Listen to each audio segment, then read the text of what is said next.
Hey, hey, hey. Time for another Out of This World story from rSpace.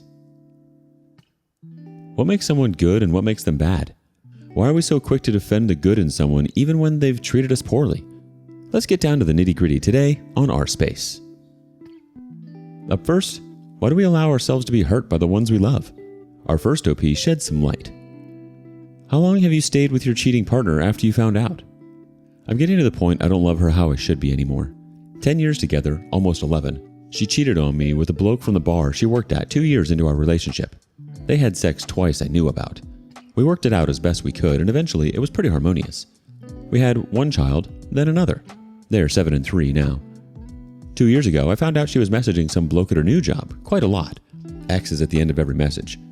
When you know something's up, and you can spot these little things. She denies still to this day nothing happened, and they were just friends. Back and forth deleting him off social. Month goes by and he's back on or on a different platform, hiding things, lying to me about messaging him or whatever it was to do with him. This went on for over a year. I'm a wreck by the end of it. Paranoid mess, depressed, and became an insomniac. Eventually, I plucked the courage up and left her. Went out and rented a room and ended it there and then. I lasted one night. I got so drunk and hated myself all night crying, wondering what I've done to deserve all the feelings I'm feeling. I came back home and reconciled as best we could. She said she was sorry and same old garbage. I'll never do it again. I'm sorry. You mean everything to me. I tried. I really tried to make things different. I found out a month later she was already sexting a new bloke the night I left. She said it's because I left her and she was lonely. Normal service resumes. Delete the blokes off social media. Pinky promise I won't do it again. This was a year ago to this day, nearly. Nothing since, and she has been very nice and trying, etc. All I can say is, I feel like a vessel, not a person. The only joy I have is my children. I don't love her the way I should. I love her in the sense that I would do anything to keep her safe and I wouldn't see her hurt. You know what I mean? She's the mother to my kids, after all. I know I need to leave her, but I'm such a coward to do so. Didn't have the greatest upbringing. My nearest family is miles and miles away. We live together along with our children and her mother and father. I feel trapped almost. Anything bad happens between us, I'm singled out. I know what I need to do and I've planned it, but I can't seem to just do it. I think it would hurt her leaving. I know it would hurt my kids. Has anyone else just suffered in silence so they didn't hurt anyone or their kids? Am I being selfish and not putting my kids first? Thanks for reading. Let's see what the community has to offer in the way of advice. Fushiman says, you're worried about hurting her, but think, if you were about to walk into the path of danger, the path of a car, say, and someone roughly pulled you out of the way, would that not be better? Your missus is on a slippery slope to treating people badly and allowing herself to be the worst version of herself. Even if this does hurt her, it'll be more beneficial for her in the long run. It's a hard, painful lesson in self-reflection. She needs to look at the worst parts of herself and learn how to deal with it. But few of us do that willingly. And if she's not careful, she's gonna hurt herself, her kids, and others in the future. I know because both my parents have acted like that. Both have used it as a weapon, and I was stuck with the fidelity fixation long before I got cheated on. In answer to your question, it's been just over 4 months for me and my wayward spouse. It's rough. Every day hurts. Do what you can to look after yourself, dude. I wish you all the best. Another thought from Nice Rat 123. Sorry, but this was hard to read. I mean, you're actively being a doormat so you don't rock the boat. And when she rocks the boat, you're there trying to keep it from flipping over. OP, you should get out of the house for like a week. Find some place that you can actually stay in and just be free for a minute. You guys aren't reconciling and you're doing all the work while she just disrespects you because you're trapped. I feel bad for your children seeing this dynamic and thinking it's normal or what they should emulate when they get old. Sorry, OP. It's just a crappy situation. I'm so sorry, OP. It's remarkable that you're able to still love her and not want to see her hurt, even though she seems to hurt you constantly. I don't think you're being selfish at all, OP. I think you're being quite selfless. Your kids deserve to have a father who is happy. I'm not sure they'd like to see their mother doing something like this to their father. We have to take care of ourselves, and putting our own happiness first in cases like this is the greatest act of self-love. Update. As the title suggests, I have had enough of being in my relationship with my wayward spouse, and I need out. To really speed up this blog, I will tell you the very basics and why I need the most advice I can get. 10 years plus together, 2 children, 7 and 3. She cheated on me before our first child, reconciled and had 2 children. 3 years ago, she went on a message spree with a bloke she undoubtedly fancied and lied through her teeth for over a year. Who knows if they did anything physically, but it hurt just as much. We broke up and I moved out just over a year ago.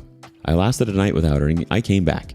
Been very empty since, and she even tried it on with a completely new bloke the night I moved out. Found out a week after I came back. Anyway, I feel trapped and I hate the fact it will affect my children and how much I see them because those children are everything. It will break my heart to leave, but I think I need to for my own health and happiness. How would one go about breaking this bombshell or just going? I've been saving money on the side to move out into rented accommodation. This feels just like the hardest thing in the world to do, and I'm not going to lie, I'm scared crapless of the future, of change, and myself with my children. I guess I need some courage, and I have been very assertive in my life, but this has turned me into a depressed coward. Any advice is helpful. Thanks for reading. Catch you on the flip-flop. This bloke wants advice. Let's give it to him. D-Save says, I suggest DNA paternity tests for your children. Sin0289 says, walk, man. I'm a little over 4 years out. Stayed with a cheerleader for 6 years, and it messed me up. Have 2 kids with her also. Will hurt at first, but you get to the point of F it. Update. I finally left my wayward spouse after 4 years. I still love her, but I can't get over what she did, and I've done what felt impossible. I left her. I don't want to drone on with a long story. This is just getting it off my chest. My 32 male partner, 29 female, cheated on me over 4 years ago, and the saga lasted over a year and a half. Cheating and lies, making up, promises, going on holiday all together. We have 2 children. To only find out the second day she's messaging the bloke again. Anyway, after all the lies, the torture, getting stabbed after I tried leaving, and the 2 years of being on some ridiculous medication that changed me as a man, I'm now going through the messy breakup and have put my foot down. I'm not going back. Never will. I only care about her as the mother of my children, and I will sure no harm comes to her. I am in the middle of a messy breakup, but I smile because once she's over me and she gets in bed with the next man, I have a feeling it won't be long, I will finally begin to rebuild my life and be me again. Thanks for reading. Just venting. Let's see some reactions from the community for this one. No Simple 4379 says, just going through the exact same thing after 2 years trying to forgive her for a year affair. There seems to be a similar narcissistic tinge to this woman. Stay strong. Cami Wu wants to add, reading things like this makes me realize there are still men who will not tolerate crap like that, and men who don't think that cheating is normal. After being cheated on and lied by who I thought was my forever partner. All I can say is I'm sorry you're going through that, and stay strong, my friend. You are doing the right thing for you. You deserve better, and better will come. A deleted user has one more comment. It's the right decision. The relationship is never quite the same. You never sleep the same. You never see them the same. You never erase the memories and intrusive thoughts. People can choose to lie to themselves. I want to tear my hair out when I look at the reconciliation sub and the amount of dissociation people will engage in just to stay with a cheater. But at the end of the day, you go from, they would never do this, to, this is a real possibility. It's happened before. And that's undeniable. Just the other day, we had a post here from a woman who admitted she had to leave the sub so that she can basically lie to herself and lull herself into a sense of safety. All for a cheater who will almost definitely continue, since to stay with a cheater means to both abandon self-respect and lose respect of others. I think this sub can be very really grounding, which doesn't match up and trying to lie to yourself about how things really are. Whenever I see posts like this, acting on the reality of the situation, it makes my heart so happy. I want every one of us here to be happy and in relationships we all deserve. Honest, truthful, loving. It's not possible to build that with someone who at any point thinks cheating is acceptable. Excellent move, OP. You really showed up for yourself here. I'm glad that you can find a safe place to talk about your situation. There are so many people out there experiencing the same hurt. You're not alone. You will get through this, and you'll come out on top. Your ex will always be the mother of your children. That will never change. You deserve only good things, OP. What do you think? Next up, a not-so-secret mistress seeks closure. Father passed away recently. We found out about his infidelity days later. Last Tuesday, the 31st, my father suddenly passed away. It was a heart attack, and by the time I got the call something was wrong, he was gone. Shortly after, the following Friday, we found out about a 10-year-long affair he was having.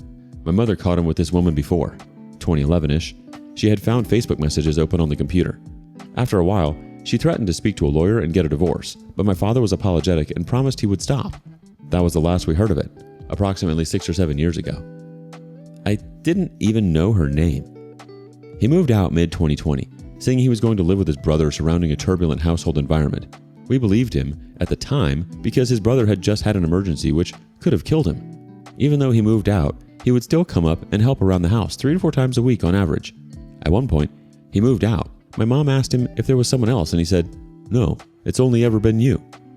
I was working with the extended family on his side to plan the services and make sure they had everything they needed to grieve properly.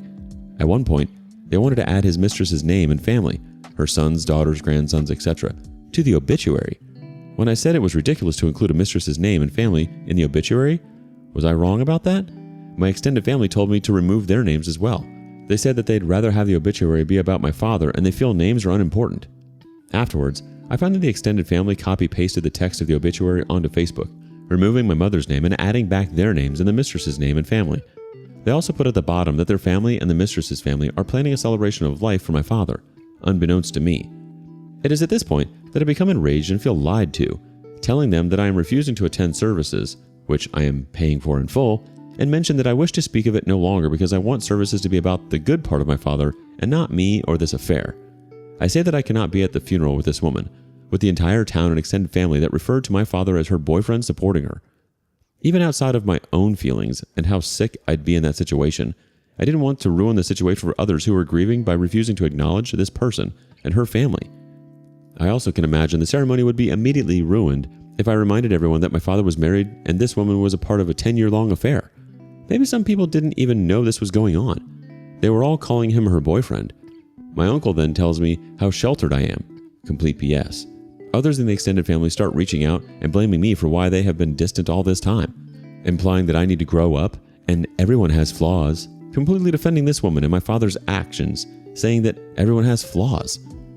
I end the conversation there and say that I'm going to refuse to respond to them until services are over, because I don't want things to devolve into a shouting match when we should be remembering the good parts of my dad. I really wanted to go and say goodbye to my dad, though now it is so complicated I don't even know for sure if I feel that way anymore. But it really feels like the extended family has taken over the ceremony and made it all about the mistress's grief. I feel like I need to stand up for my mom and my family. I don't know what's right or wrong anymore. Am I wrong to have withdrawn from services over this? Should I have just done what they asked and included her in the obituary, etc.? There's much stronger language that I want to use with my extended family, but I feel like it wasn't the same. A part of me wanted to cancel services entirely. He was cremated. I feel so manipulated and betrayed right now. I have been Googling "is cheating wrong" lately. It's how I found this subreddit. Oh dear.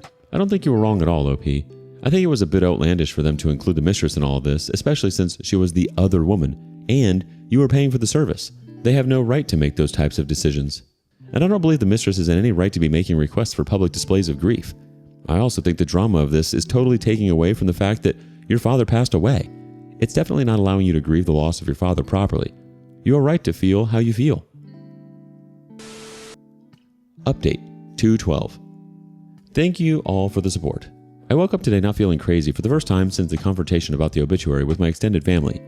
My immediate family, mother included, ended up not going to the services, which concluded an hour ago.